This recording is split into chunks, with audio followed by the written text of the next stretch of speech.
സ്ഥലനാമ കൗതുകത്തിലേക്ക് സ്വാഗതം. ഇന്ന് മധ്യ കേരളത്തിലെ കുട്ടനാടിൻ്റെ ചേർന്ന് കിടക്കുന്ന ഒരു സ്ഥലനാമത്തിന്റെ നിരുക്തിയാണ് നമ്മൾ ചർച്ച ചെയ്യുന്നത്. സ്ഥലത്തിന്റെ പേര് ചങ്ങനാശ്ശേരി.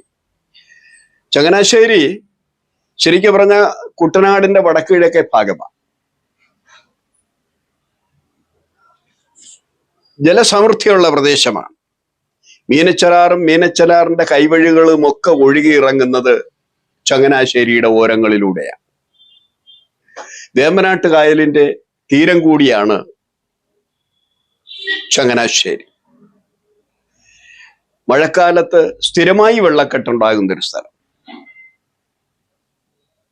പൊതുവെ താഴ്ന്ന സ്ഥലമാണ്. NSSന്റെ ആസ്ഥാന മന്ദിരം ചങ്ങനാശ്ശേരിയിലാണ്. അതുപോലെ തന്നെ കേരളത്തിലെ ആദ്യത്തെ ഏറ്റവും പഴക്കമുള്ള ശിലാലിഖിതം ലഭിച്ചിട്ടുള്ളത് ചങ്ങനാശ്ശേരിക്കടുത്തുള്ള വാഴപ്പള്ളി ക്ഷേത്രത്തിലെ നിന്നാണ്. വാഴപ്പള്ളി ശാസനം എന്ന് പറയുന്ന പെരുമാക്കന്മാരില് നമ്മുടെ രണ്ടാം ചേര സാമ്രാജ്യത്തിലെ ആദ്യത്തെ പെരുമാളായ രാജശേഖരവർമ്മന്റെ ശിലാലിഖിതമാണ് അവിടെ നിന്ന് ലഭ്യമാക്കിയിട്ടുള്ളത്. അങ്ങനെ ചരിത്രപരമായി പ്രാധാന്യമുള്ളതാണ്. ഭൂപ്രകൃതിയുമായി ബന്ധപ്പെട്ട് കൂടുതൽ പഠനങ്ങൾ നടക്കുന്ന ഒരു സ്ഥലമാണ്. അതുപോലെ തന്നെ ഈ പ്രദേശം ഒരു കാലത്ത് കടലായിരുന്നു എന്ന് തെളിയിക്കുന്ന പല തെളിവുകളും മണ്ണിനടിയിൽ നിന്ന് ലഭ്യമായിട്ടുണ്ട്. അവിടെ വീടിന് വേണ്ടി ഫൗണ്ടേഷൻ വെട്ടുമ്പോൾ പല സ്ഥലങ്ങളിൽ നിന്നും ഈ കടൽ കക്കകൾ ലഭ്യമായിട്ടുണ്ട്. അപ്പൊ ഇതൊക്കെ കാണിക്കുന്നത് ഒരു കാലത്ത് കടലായിരുന്ന പ്രദേശം പിൽക്കാലത്ത് ഭൗമ മാറ്റങ്ങളുടെ ഫലമായി കരയായി തീർന്നതായിരിക്കാം എന്ന് ചില നിഗമനങ്ങൾ പൊതുവെ പറയാറുണ്ട് ഇതിനെക്കുറിച്ച്. ഇത് കോട്ടയം ജില്ലയിലാണ്. താലൂക്കിന്റെ പേര് ചങ്ങനാശ്ശേരി എന്നാണ്. അവിടുത്തെ മുനിസിപ്പാലിറ്റിയുടെ പേരും ചങ്ങനാശ്ശേരി എന്ന്. പ്രാചീന കാലത്ത്, അതായത് 1102 അവസാനിച്ച രണ്ടാം ചേര സാമ്രാജ്യം, ആ രണ്ടാം ചേര സാമ്രാജ്യത്തിലെ പെരുമാക്കന്മാരും ചോളന്മാരും തമ്മിൽ നടന്ന നൂറ്റാണ്ടിലേറെക്കാലം നടന്ന യുദ്ധത്തിന്റെ ഫലമായി ചേര രാജാക്കന്മാരുടെ ഭരണം അവസാനിക്കുകയും രാജ്യം തന്നെ ഛിന്ന ഭിന്നമാകുകയും ചെയ്തു. അന്ന് ഈ ചേര രാജ്യത്തിലെ സാമന്ത രാജ്യങ്ങളെല്ലാം സ്വാതന്ത്ര്യം പ്രഖ്യാപിച്ചു. അക്കൂട്ടത്തിൽ സ്വാതന്ത്ര്യം പ്രഖ്യാപിച്ച ഒരു രാജ്യമാണ് വെമ്പലി നാട്.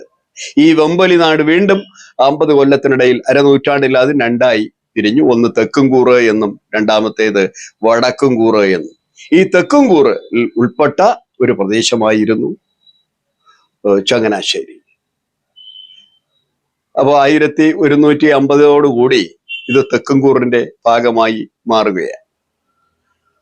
അപ്പോ ചരിത്രപരമായി തന്നെ പ്രാധാന്യമുള്ള ഒരു സ്ഥലമാണ് ചങ്ങനാശ്ശേരി. അപ്പൊ നമ്മുടെ പ്രധാന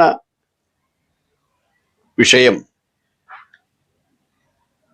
ചങ്ങനാശ്ശേരി എന്ന സ്ഥലത്തിന്റെ സ്ഥലനാമ നിരുക്തി കണ്ടെത്തലാണ്. ചങ്ങം എന്ന പദത്തിന് വെള്ളം എന്നൊരർത്ഥമുണ്ട്. കാരണം നമുക്ക് ചങ്ങാടം അറിയാം, ഒരു ജലയാനമാണ്. സാധാരണ ആറ് കടക്കുന്നതിനും കായലൊക്കെ കടക്കുന്നതിനും ഉപയോഗിച്ചിരുന്ന അല്ലെങ്കിൽ ഒരു നാടൻ ജലയാനമാണ് ചങ്ങാടം. ചങ്ങത്തിലൂടെ ഓടുന്നത് എന്നുള്ള അർത്ഥത്തിലാവാം ചങ്ങാടം എന്ന സ്ഥലം എന്ന പേര് കിട്ടിയത്. അങ്ങനെ ചങ്ങം എന്ന് പറഞ്ഞാൽ വെള്ളം എന്ന് തന്നെയാണ് അതിൻ്റെ അർത്ഥം. ഞാൻ നേരത്തെ പറഞ്ഞു, അതിൻ്റെ ഭൂപ്രകൃതി താഴ്ന്ന സ്ഥലമാണ്. ഓട ഏറ്റവും കൂടുതൽ നീർച്ചാലുകൾ, അതായത് നമ്മുടെ മീനച്ചലാറിന്റെ കൈവഴികളിൽ പലതും ഒഴുകി ഇറങ്ങുന്നത് ചങ്ങനാശ്ശേരി വഴിയാണ്. അപ്പോ ചങ്ങം, കാന, ചേരി എന്ന 3 പദങ്ങൾ ചേർന്നാണ് ചങ്ങനാശ്ശേരി രൂപപ്പെട്ടത് എന്ന് ഭാഷാശാസ്ത്രകാരന്മാർ വിലയിരുത്തുന്നു. ചങ്ങം വെള്ളമാണെന്ന് ഞാൻ പറഞ്ഞു. കാന എന്ന പദം ഇന്നും മധ്യ കേരളത്തിൽ പ്രയോഗത്തിലുള്ള ഒരു പദമാണ്. കാന എന്ന് പറഞ്ഞാൽ നീർച്ചാല് എന്നർത്ഥം. വെള്ളം ഒഴുക്കിവിടുന്ന ഓട എന്നൊക്കെ അർത്ഥമുണ്ട്. അങ്ങനെ നിരവധി നീർച്ചാലുകളുടെ പ്രദേശമാണ് ചങ്ങനാശ്ശേരി എന്ന് ഞാൻ നേരത്തെ പറഞ്ഞു. അപ്പൊ അങ്ങനെയെങ്കിൽ ചങ്ങം അതായത് വെള്ളമൊഴുകുന്ന നീർച്ചാലുകളുടെ ചേരി.